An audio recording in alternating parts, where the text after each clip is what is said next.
یعنی کہ ہر بندے کے سامنے نہیں یہ کہنا چاہیے کہ ویسے لوگوں کا مجمع لگا ہو اور وہاں کہہ دینا کہ یا اللہ کہ مجھے میرا کام یہ کر دے، یا اللہ کہ مجھے فلانے کو بخش دے، یہ کیونکہ ایک قسم کا وہ ریاکاری کے زمرے میں بھی چلا جاتا ہے، اور اس طرح جو ہے نا وہ بندے کے اندر کا جو خشوع اور خضوع ہے، جو صرف خالص اللہ سے جو بندے نے مانگنا ہوتا ہے وہ چیز نہیں رہتی۔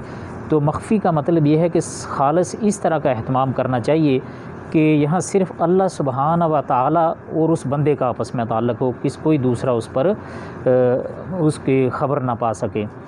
تو یہ انشاءاللہ دعا کے آداب ہیں جنہیں ابھی قرآن اور حدیث کی روشنی میں انشاءاللہ تفصیل سے بیان کیا جاتا ہے۔ تو آپ سنیے ابھی کہ اس کی تفصیل کیا ہے جو قرآن اور سنت میں موجود ہے۔ دعا کے آداب، اللہ تعالیٰ سے دعا کیسے کرنی چاہیے۔ اول سب سے پہلی بات تو یہ ہے کہ اللہ تعالیٰ کو یہ بات بہت پسند ہے کہ اس سے مانگا جائے۔ یاد رکھیے بھائیوں کہ یہ اللہ تعالیٰ کو بہت پسند ہے کہ اللہ تعالیٰ سے مانگا جائے۔ جو اللہ سے نہیں مانگتا اللہ تعالیٰ اس پر ناراض ہوتے ہیں۔ ہر چیز کے لیے امید اسی سے لگائی جائے، بلکہ جو اللہ سے نہیں مانگتا اللہ تعالیٰ اس پر غضبناک ہوتا ہے۔ اسی لیے اپنے بندوں کو مانگنے کے لیے ترغیب بھی دلاتا ہے۔ فرمان باری تعالیٰ ہے وقال ربکم ادعونی استجب لکم، اور تمہارے رب نے کہہ دیا ہے کہ مجھے پکارو میں تمہاری دعائیں قبول کروں گا۔ سورۃ غافر آیت نمبر 60 ہے۔ اللہ سے دعا مانگنے کا دین میں بہت بلند مقام ہے، حتیٰ کہ آپ صلی اللہ علیہ وآلہ وسلم نے یہاں تک فرما دیا دعا ہی عبادت کا، یعنی دعا ہی عبادت ہے، اور ایک دوسری الفاظ ہیں کہ دعا ہی عبادت کا مخ ہے، یعنی اصل جو دعا کا دماغ یہ سر ہے وہ دعا ہے۔ ترمذی حدیث نمبر 3372، ابو داؤد حدیث نمبر 1479، ابن ماجہ 3828، اور البانی رحمۃ اللہ علیہ نے اسے صحیح کہا ہے۔ ترمذی نے بھی اسے صحیح کہا ہے، 2590 میں صحیح قرار دیا ہے۔ نمبر 2 پر دعا کے آداب۔ دعا کرنے والا شخص توحید ربوبیت، توحید الوہیت جیسا کہ میں نے پہلے بتایا، اور توحید اسماء و صفات میں وحدانیت الہی کا قائل ہو۔ اس کا دل عقیدہ توحید سے سرشار ہونا چاہیے، کیونکہ دعا کی قبولیت کے لیے شرط ہے کہ انسان اپنے رب کا مکمل فرمانبردار ہو اور نافرمانوں سے دور ہو۔ فرمان باری تعالیٰ ہے وَإِذَا سَأَلَكَ عِبَادِي أَنِّي فَإِنِّي قَرِيبٌ أُجِيبُ دَعْوَاتَ الدَّاعِ إِذَا دَعَانِ فَلْيَسْتَجِيبُوا لِي وَلْيُؤْمِنُوا بِي لَعَلَّهُمْ يَرْشُدُونَ۔ ترجمہ کچھ یوں ہے کہ اور جس وقت میرے بندے آپ سے میرے متعلق سوال کریں تو میں قریب ہوں، ہر دعا کرنے والے کی دعا قبول کرتا ہوں۔ جب بھی وہ دعا کرے پس وہ میرے احکامات کی تعمیل کریں اور مجھ پر اعتماد رکھیں تاکہ وہ رہنمائی پائیں۔ سورۃ بقرہ آیت نمبر 186۔ نمبر 2 دعا میں اخلاص ہونا فرمان باری تعالیٰ ہے۔ اس کا بھی میں نے جیسا کہ پہلے بتایا کہ دعا میں اخلاص ضروری ہے، یعنی خالص نیت اللہ کی طرف ہونی چاہیے، اور ایمان بھی ہونا چاہیے کہ اللہ تعالیٰ ضرور اس دعا کو قبول کریں گے۔ ارشاد باری تعالیٰ ہے وَمَا أُمِرُوا إِلَّا لِيَعْبُدُوا اللَّهَ مُخْلِصِينَ لَهُ الدِّينَ حُنَفَاءَ۔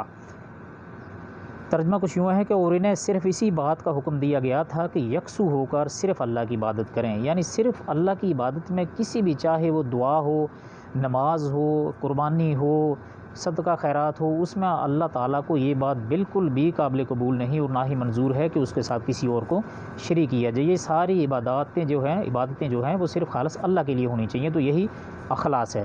اور یہ بات سب کے لیے عیاں ہے کہ نبی صلی اللہ علیہ وسلم کے فرمان کے مطابق دعا ہی عبادت ہے، جیسا کہ ویسے میں نے ابھی پہلے بتایا۔ چنانچہ قبولیت دعا کے لیے اخلاص ہی شرط ہے۔ نمبر 3 اللہ تعالیٰ کے اسماء حسنہ کا واسطہ دے کر اللہ سے مانگا جائے۔ فرمان باری تعالیٰ ہے جیسے کہ میں نے پہلے بتایا وَلِلَّهِ الْأَسْمَاءُ الْحُسْنَى فَادْعُوهُ بِهَا وَذَرُوا الَّذِينَ يُلْحِدُونَ فِي أَسْمَائِهَا۔ اور اللہ تعالیٰ کے اچھے نام ہیں، انہی کے واسطے سے اللہ کو پکارو، اور ان لوگوں کو چھوڑ دو جو اللہ کے ناموں سے متعلق الحاد کا شکار ہیں۔ سورۃ اعراف آیت نمبر 180۔ یعنی اللہ کے واسطے سے اس طرح مانگنے کا طریقہ ہے کہ یا اللہ کے تیرے سارے اچھے نام ہیں، تو رحیم ہے، تو رحمان ہے، کریم ہے، مجھ پر کرم کر، یا مجھے یہ چیز عطا کر، یا مجھ سے یہ مشکلات دور فرما، تو وحدہ لا شریک ہے، عالم الغیب ہے۔ اس طرح کے جو الفاظ ہیں ان ناموں سے اللہ تعالیٰ کے اسماء حسنہ ہیں، ان کو استعمال کرنا چاہیے۔ نمبر 4 اللہ تعالیٰ سے پہلے دعا کرنے سے پہلے اللہ تعالیٰ کے شایان شان حمد و ثنا بیان کرنی چاہیے۔ چنانچہ اس سلسلے میں ترمذی شریف کی حدیث نمبر 3476 میں فضالہ بن عبید رضی اللہ عنہ کہتے ہیں کہ کہ ہم رسول اللہ صلی اللہ علیہ وآلہ وسلم کے ساتھ بیٹھے ہوئے تھے کہ ایک آدمی آیا اور اس نے نماز پڑھی، پھر اسی دوران دعا کرتے ہوئے کہا یا اللہ مجھے معاف کر دے اور مجھ پر رحم فرما۔ تو رسول اللہ صلی اللہ علیہ وسلم نے فرمایا اے نمازی، تم نے جلد بازی سے کام لیا ہے، جب تم نماز میں تشہد کے لیے بیٹھو تو پہلے اللہ کی شان کے مطابق حمد و ثنا بیان کرو، پھر مجھ پر درود پڑھو اور پھر اللہ سے مانگو۔ ترمذی حدیث نمبر 3477 کی ہی ایک اور روایت میں ہے کہ جب تم میں سے کوئی نماز پڑھے تو تشہد میں سب سے پہلے اللہ تعالیٰ کی حمد و ثنا بیان کرے، پھر نبی صلی اللہ علیہ وآلہ وسلم پر درود بھیجے اور اس کے بعد جو دل میں آئے مانگ لے۔ راوی کہتے ہیں کہ اس کے بعد ایک اور شخص نے نماز پڑھی تو اس نے اللہ کی حمد بیان کی، پھر نبی صلی اللہ علیہ وآلہ وسلم پر درود بھیجا تو نبی صلی اللہ علیہ وآلہ وسلم نے اسے فرمایا اے نمازی اب دعا مانگ لو، تمہاری دعا قبول ہوگی۔ اس حدیث کو البانی رحمۃ اللہ علیہ نے صحیح ترمذی 2765 اور 2767 میں صحیح کہا ہے۔ نمبر 5، نبی صلی اللہ علیہ وسلم پر درود بھیجا جائے، چنانچہ نبی صلی اللہ علیہ وسلم کا فرمان ہے کہ ہر دعا شرف قبولیت سے محروم رہتی ہے جب تک اس میں نبی صلی اللہ علیہ وسلم پر درود نہ پڑھا جائے۔ طبرانی نے الاوسط جلد نمبر 1 صفحہ نمبر 220 میں روایت کیا ہے اور شیخ البانی نے اسے صحیح الجامعہ حدیث نمبر 4399 میں اسے صحیح قرار دیا ہے۔ نمبر 6، قبلہ رخ ہو کر دعا کرنا، چنانچہ مسلم حدیث نمبر 1763 میں عمر بن خطاب رضی اللہ عنہ سے مروی ہے کہ جب غزوہ بدر کے دن رسول اللہ صلی اللہ علیہ وسلم نے مشرکین کی تعداد کو دیکھا کہ ان کی تعداد 1000 ہے اور آپ کے جانسار صحابہ کرام کی تعداد 319 ہے، بعض روایات میں 313 ہے، 314 بھی ہے اور 327 بھی ملتی ہے، تو آپ صلی اللہ علیہ وسلم نے قبلہ رخ ہو کر دعا مانگنا شروع کی۔ آپ نے اپنے ہاتھ پھیلا دیے اور اپنے رب سے گڑ گڑا کر مانگنے لگے، اللہم انجز لی ما وعدتنی، اللہم آت ما وعدتنی، اللہم ان تہلک ہذہ الاصابۃ من اہل الاسلام لا تعبد فی الارض، یعنی یا اللہ مجھ سے کیا ہوا وعدہ پورا فرما، یا اللہ مجھے دیا ہوا عہد و پیمان مکمل فرما، یا اللہ اگر تو نے تھوڑے سے مسلمانوں کا خاتمہ کر دیا تو زمین پر کوئی عبادت کرنے والا نہ ہوگا۔ آپ صلی اللہ علیہ وسلم مسلسل ہاتھوں کو اٹھائے اپنے رب سے گڑ گڑا کر دعائیں کرتے رہے حتیٰ کہ آپ کی چادر کندھوں سے گر گئی۔ الحدیث نووی رحمۃ اللہ علیہ شرح مسلم میں کہتے ہیں اس حدیث سے یہ معلوم ہوتا ہے کہ دعا کرتے وقت قبلہ رخ ہونا چاہیے اور ہاتھوں کو اٹھانا مستحب ہے۔ نمبر 7، ہاتھوں کو اٹھا کر دعا کرنا، چنانچہ ابو داؤد حدیث نمبر 1488 میں سلمان رضی اللہ عنہ سے مروی ہے کہ رسول اللہ صلی اللہ علیہ وسلم نے فرمایا بے شک تمہارا پروردگار انتہائی باحیا اور سخی ہے، ہاتھ اٹھا کر دعا مانگنے والے اپنے بندے کے ہاتھوں کو خالی لوٹاتے ہوئے اسے حیا آتی ہے۔ اس حدیث کو شیخ البانی رحمۃ اللہ علیہ نے صحیح ابو داؤد حدیث نمبر 1320 میں صحیح کہا ہے۔ دعا میں ہاتھ اٹھانے کے لیے ہتھیلی کی اندرونی جانب آسمان کی جانب ہوگی، جیسے کسی سے کچھ لینے کا منتظر فقیر اور لاچار شخص اپنے دونوں ہاتھوں کو اٹھا کر رکھتا ہے۔ چنانچہ ابو داؤد حدیث نمبر 1486 میں مالک بن یسار رضی اللہ عنہ سے مروی ہے کہ رسول اللہ صلی اللہ علیہ وآلہ وسلم نے فرمایا جب تم اللہ تعالیٰ سے مانگو تو اپنی ہتھیلی کی اندرونی یعنی اپنی ہتھیلی کے اندرونی حصے سے مانگو، ہتھیلی کی پشت سے مت مانگو۔ اس حدیث کو شیخ البانی نے صحیح ابو داؤد حدیث نمبر 1318 میں صحیح کہا ہے، یعنی ہاتھ سیدھے اوپر کی طرف ہونے چاہیے، الٹے ہاتھ رکھ کر دعا جو مانگنا ممنوع ہے۔ یہاں یہ مسئلہ ہے کہ دونوں ہاتھوں کو اٹھاتے ہوئے ملا کر رکھے یا فاصلہ بھی ڈال سکتا ہے، تو اس بارے میں شیخ ابن عثیمین رحمۃ اللہ علیہ نے الشرح الممتع جلد نمبر 4 صفحہ نمبر 25 میں صراحت کے ساتھ کہا ہے کہ ہاتھ ملا کر رکھنا بہتر ہے۔ چنانچہ آپ کہتے ہیں ہاتھوں میں فاصلہ ڈالنا یا الگ الگ رکھنے سے متعلق کوئی دلیل احادیث یا علماء کرام کی گفتگو سے میرے علم میں نہیں ہے انتہی، یعنی ہاتھوں کو ملا کر رکھنا بہتر ہے، البتہ اگر ہاتھ کھلے بھی ہوں تو بھی کوئی حرج نہیں۔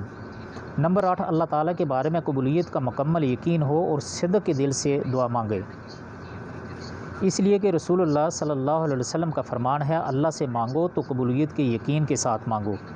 یہ یاد رکھو اللہ تعالیٰ کسی غافل اور لاپرواہ دل کی دعا قبول نہیں فرماتا۔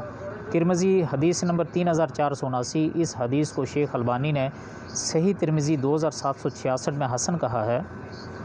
نمبر 9، کثرت سے دعا کی جائے، اس لیے انسان کو اللہ تعالیٰ سے دنیاوی اور اخروی ہر قسم کی دعا مانگنی چاہیے۔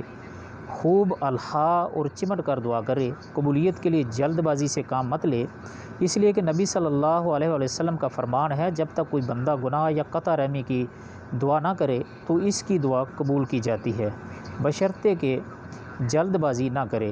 کہا گیا جلد بازی سے کیا مراد ہے؟ تو آپ صلی اللہ علیہ وسلم نے فرمایا انسان یہ کہے کہ دعائیں تو بہت کی ہیں پر مجھے لگتا ہے کہ میری دعائیں قبول نہیں کی جائیں گی، اور اس پر مایوس ہو کر دعا کرنا ہی چھوڑ دیتا ہے۔ بخاری حدیث نمبر 6340، مسلم حدیث نمبر 2735۔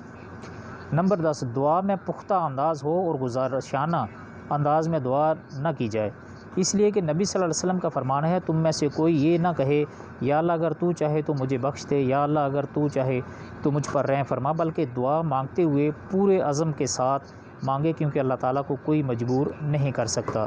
بخاری حدیث نمبر 6339، مسلم حدیث نمبر 2679۔ نمبر 11، عاجزی، انکساری، اللہ کی رحمت کی امید اور اللہ سے ڈرتے ہوئے دعا مانگنا ہے۔ فرمان باری تعالیٰ ہے ادعوا ربکم تضرعا وخفیہ، ترجمہ اپنے رب کو گڑ گڑا کر اور چپکے سے پکارو، سورۃ اعراف آیت نمبر 55۔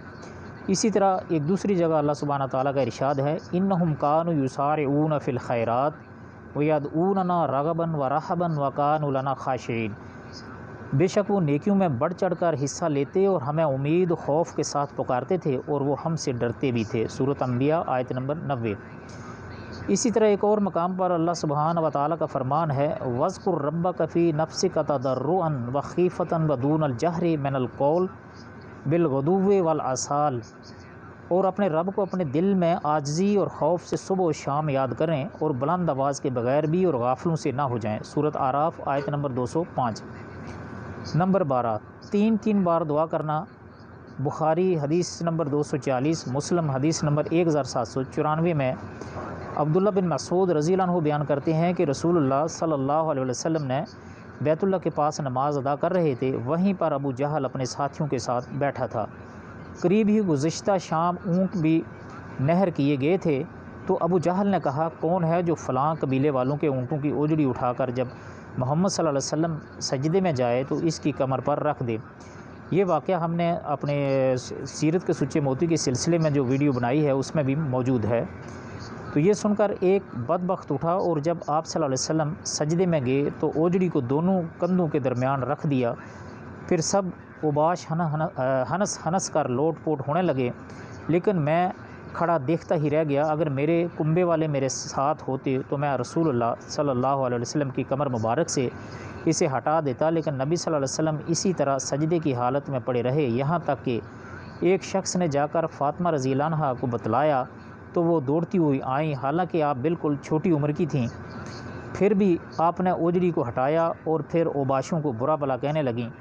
چنانچہ جب آپ صلی اللہ علیہ وسلم نے اپنی نماز مکمل کی تو بلند آواز سے ان کی خلاف بد دعا فرمائی۔